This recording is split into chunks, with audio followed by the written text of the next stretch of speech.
दोस्तों, मोदी जी की डिग्री हमारे देश में एक अहम मुद्दा बन चुकी है कि मोदी जी के पास डिग्री है भी या नहीं। हमारे देश के प्रधानमंत्री के पास कौन सी डिग्री है, कहां से डिग्री हासिल की है, ऐसे तमाम सवाल इस वक्त जोरों शोरों से विपक्ष की तरफ से उठाए जा रहे हैं और सबसे ज्यादा तो अरविंद केजरीवाल की तरफ से इस पूरे मामले को तूल दिया जा रहा है। केजरीवाल ने तो सीधे तौर प्रेस कॉन्फ्रेंस करके ये तक कह दिया था कि कहीं डिग्री फर्जी तो नहीं है, इसलिए प्रधानमंत्री मोदी जो हैं वो देश को डिग्री दिखाना ही नहीं चाहते हैं। मोदी जी के ही पार्टी के एक नेता ने मोदी जी को डॉक्टर बता दिया था। राज्यपाल जम्मू कश्मीर के उन्होंने एक सभा में बात करते हुए सीधे तौर पर कहा कि डॉक्टर नरेंद्र मोदी ने देश में बहुत योगदान दिया है, जम्मू कश्मीर के तरक्की में, विकास में बहुत योगदान दिया। कुछ लोग मोदी जी की डिग्री भी दिखा रहे हैं कि ये लो मोदी जी की डिग्री है। दिल्ली यूनिवर्सिटी से मोदी जी ने डिग्री हासिल की है, एमए और बीए दोनों डिग्री सोशल मीडिया पर बहुत तेजी से सर्कुलेट की जा रही है मोदी जी की। कुछ मीम्स भी बन रहे हैं। जी हाँ दोस्तों, कमाल की बात है कि जो डिग्री शेयर किया गया है उस डिग्री को कई लोग सोशल मीडिया पर फर्जी बताकर मीम्स बना रहे हैं, रील्स बना रहे हैं, वीडियो बना रहे हैं, गाने सेट करके दिखा रहे हैं कि देखिए कैसे जो है ये फर्जी डिग्री है।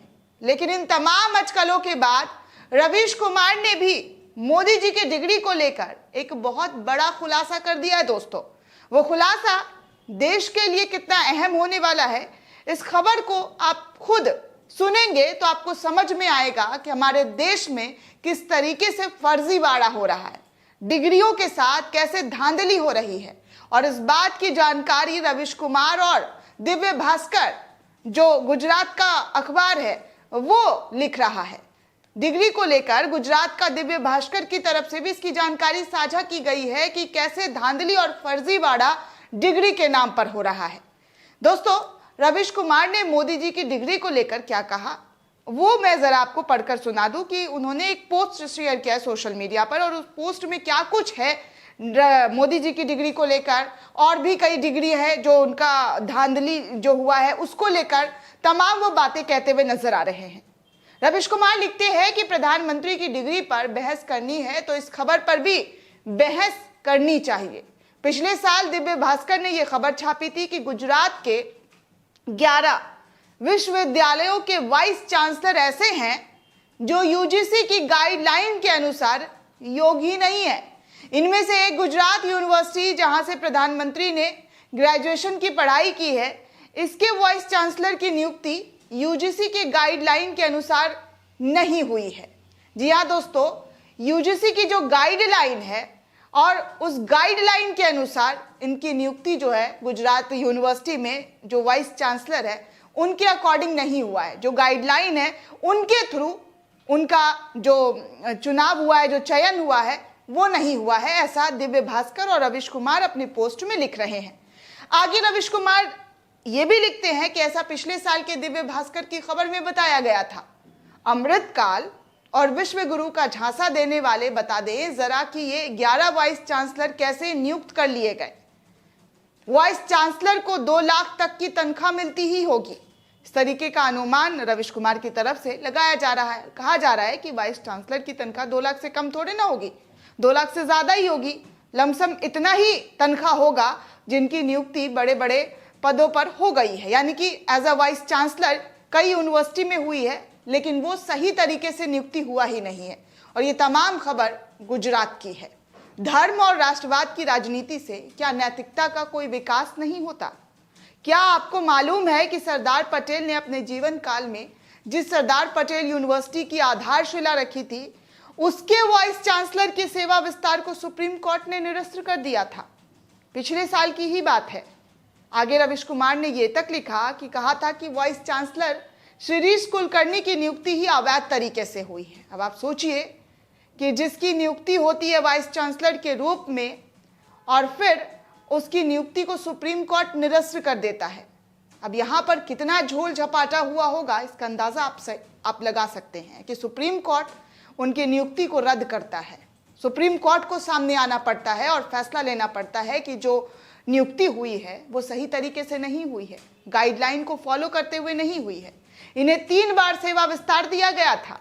सुप्रीम कोर्ट ने यह तक कहा था कि उनकी नियुक्ति यूजीसी के नियम के खिलाफ हुई है, यानी कि यूजीसी का जो नियम है, जो कायदा है, जो कानून है, उसके खिलाफ उनको वीसी बना दिया गया।